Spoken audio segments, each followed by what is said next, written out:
এবার প্রবাসী বাংলাদেশিদের জন্য বিশেষ প্রবাসী কার্ড চালুর ঘোষণা দিয়েছে সরকার। আগামী 2 মাসের মধ্যে এই কার্ড কার্যক্রম শুরু হতে পারে বলে জানিয়েছেন প্রবাসী কল্যাণ ও বৈদেশিক কর্মসংস্থান মন্ত্রী আরিফুল হক চৌধুরী। এই কার্ডধারী প্রবাসীরা পাবেন সরকারি বিশেষ সুযোগ সুবিধা।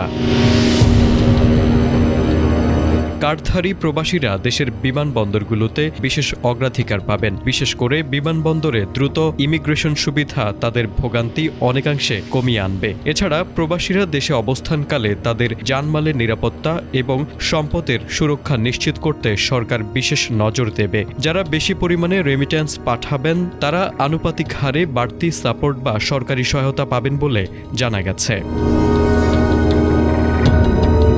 বিদেশে অবস্থানরত বাংলাদেশি প্রবাসীদের দীর্ঘদিনের একটি দাবি ছিল প্রবাসে কেউ মারা গেলে তার মরদেহ সরকারি খরচে দেশে ফিরিয়ে আনা। উন্নত প্রযুক্তি এবং অভিজ্ঞ চিকিৎসক দলের নিরলস প্রচেষ্টায় আমরা আছি আপনার পাশে। ডেল্টা হাসপাতাল। প্রবাসী বান্ধব নীতিমালার অংশ হিসেবে এই দাবি বাস্তবায়নে সরকার কাজ করছে বলে আশ্বস্ত করেছেন প্রবাসী কল্যাণ ও বৈদেশিক কর্মসংস্থান মন্ত্রী।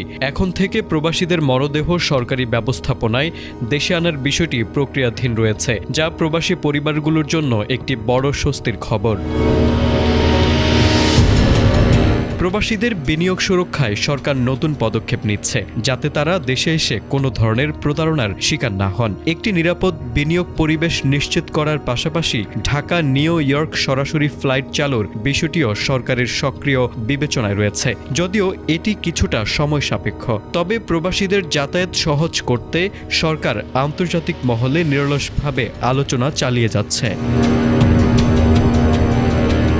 প্রবাসী কার্ডের জন্য আবেদনের পূর্ণাঙ্গ গাইডলাইন এখনও আনুষ্ঠানিকভাবে প্রকাশ করা হয়নি। তবে প্রাথমিক তথ্য অনুযায়ী এই কার্ড পেতে আবেদনকারীর বৈধ passport, NID card, BMET smart card এবং পাসপোর্ট সাইজের ছবি প্রয়োজন হতে পারে। সবচেয়ে গুরুত্বপূর্ণ শর্ত হিসেবে থাকতে পারে গত কয়েক মাসে বৈধ ব্যাংকিং চ্যানেল রেমিট্যান্স পাঠানোর প্রমাণ বা ব্যাংক স্টেটমেন্ট।